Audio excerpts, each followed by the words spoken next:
मेरे साथ इस वक्त एक शख्स नहीं बल्कि शख्सियत है जिनको पूरी दुनिया जानती है और वो है सलमान खुर्शीद साहब।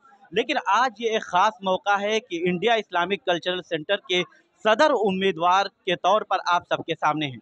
सबसे पहले तो सलमान साहब, आपने अपनी बातचीत में एक बात कही कि मैं ओहदे के लिए नहीं आया हूँ बल्कि कौम के काम करने के लिए और इस्लामिक सेंटर का वक़ार जो है उसको लोगों के सामने बरकरार रखने के लिए मैदान में हूँ। किसको पैगाम देना चाहते हैं? देखिए, पैगाम तो उनको देना है जिन्हें फ़ैसला करना है। मुझे किसी मुखालफिन को नहीं कुछ कहना। मुझे ये पैगाम उनको देना है जो जिनकी जिनके ताउन से मैं ये काम कर सकता हूँ। उनका ताउन है तो मैं कुछ हूँ और ताउन नहीं है तो मैं कुछ नहीं हूँ। लेकिन मेरा ये मानना है कि इस्लामिक सेंटर को अलग हटाकर, मुल्क के हालात से अलग हटाकर ना देखा जाए। जो लड़ाई मुल्क में चल रही है और जो हमारी कोशिश और जस्तजू मुल्क में है, जो हमने अलायंस जब किया था, तो वो अलायंस यही सोच कर हुआ था कि इस मुल्क में दो किस्म के लोग हैं। वो लोग जो समझते हैं कि लोगों को बांट के हुकूमत करी जाती है, और वो लोग जो समझते हैं कि लोगों को जोड़ कर हुकूमत की जाती है। तो हुकूमत हो, एडमिनिस्ट्रेशन हो, निज़ाम हो, वो कैसे बने, इस पर गौर इस्लामिक सेंटर में करना है। और वो गौर हिंदुस्तान के हालात से अलग होकर नहीं किया जा सकता, ये मेरा मानना है। एक ख़ास बात ये निकल कर आई कि अलीगढ़ मुस्लिम यूनिवर्सिटी या जामिया मिल्लिया इस्लामिया के अक़लियती किरदार का मामला हो, मुसलमानों पर ख़ास तौर पर जब जुल्म किया गया या शाहीन बाग और सीए एनआरसी का जिक्र किया गया कि उस वक्त जो दूसरे और मेंबरान हैं वो कहाँ थे, और आपके तय एक पैगाम देने की कोशिश की गई कि आप कौम के रहनुमा हैं। आप उन लोगों को क्या पैगाम देंगे जो ख़ास तौर पे इन सब मामलात में पीछे थे या कहीं नहीं थे? देखिए, बहुत सिंपल है। मैं जो कर सका वो मैंने किया, शायद और भी ज़्यादा करना चाहिए। केसेस जो हैं, राइट्स की जो केसेस हैं, वो अभी तक चल रहे हैं। लोग अभी तक हवालात में बंद हैं, और उनके लिए हम लोग कम से कम 1 या 2 दिन हफ्ते में हाई कोर्ट जाते हैं और कोर्ट्स में जाते हैं। कोशिश करते हैं कि जल्द से जल्द उनके मामले हल हो जाएं। जिन लोगों ने कोई दिलचस्पी नहीं ली, कुछ कहा भी नहीं, एक उँगली नहीं उठाई, मैं उनसे यही इल्तिजा कर सकता हूँ कि आने वाले वक्त में ज़रूर अपने आप को सामने रखें और ये भूल जाएं कि पहले जो हुआ उसमें उन्होंने कुछ नहीं किया। अब तो कम से कम करके दिखाएं। बहस इस बात की ना करें कि आप कैसे हैं, हम कैसे हैं। तो इधर उधर की ना बात कर ये बता कि काफ़िले क्यों लुटे।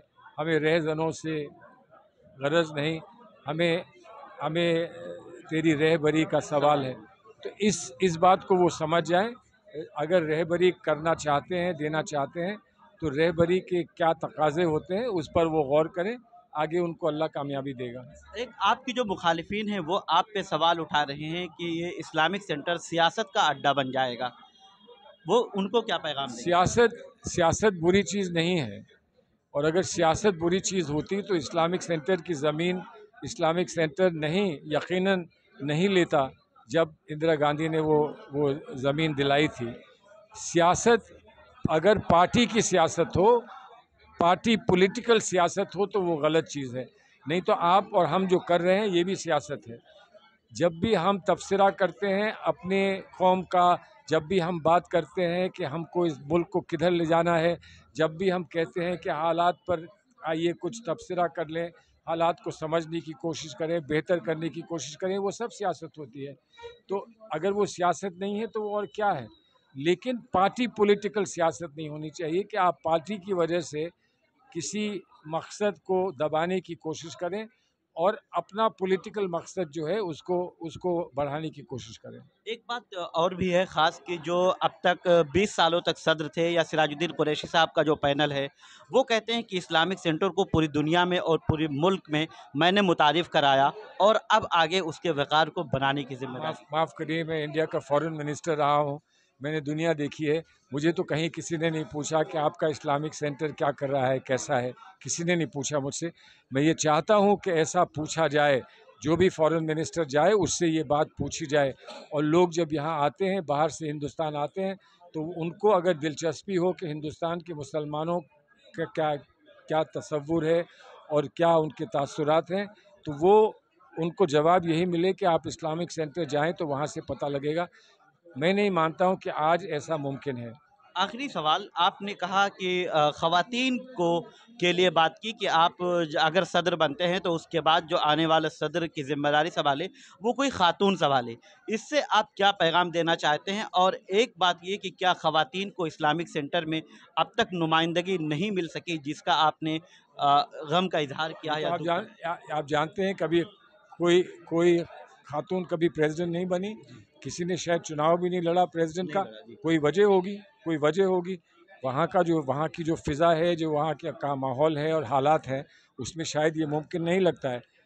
बीओटी में आई हैं और एग्ज़ेक्युटिव में आई हैं, वो लोग इलेक्शन लड़ती हैं, लेकिन मेरा मानना है ये नीचे का इलेक्शन नहीं बल्कि ऊपर का इलेक्शन लड़ना चाहिए और ऐसे हालात हमको बनाने चाहिए कि वो लोग आ सकें। अब वो मुमकिन होगा नहीं होगा वो वक्त बताएगा। बहुत शुक्रिया आपका तफसीली बातचीत के लिए। तो ये थे सलमान खुर्शीद साहब, इन्होंने वाज़ेह तौर पर पैगाम दे दिया है कि इस्लामिक सेंटर को मुसलमानों के तहफ़्फ़ुज़ के लिए, उनके वक़ार के लिए जो आवाज़ बुलंद करनी चाहिए थी, वो आवाज़ नहीं बुलंद की गई और उसके लिए मैं पाबंद-ए-अहद हूँ। मैं निसार अहमद ख़ान, भारत एक्सप्रेस, दिल्ली। हमारी वीडियो आपको पसंद आए तो लाइक कीजिए, शेयर कीजिए और सब्सक्राइब कीजिए। साथ ही कमेंट बॉक्स में अपनी राय भी ज़रूर दें।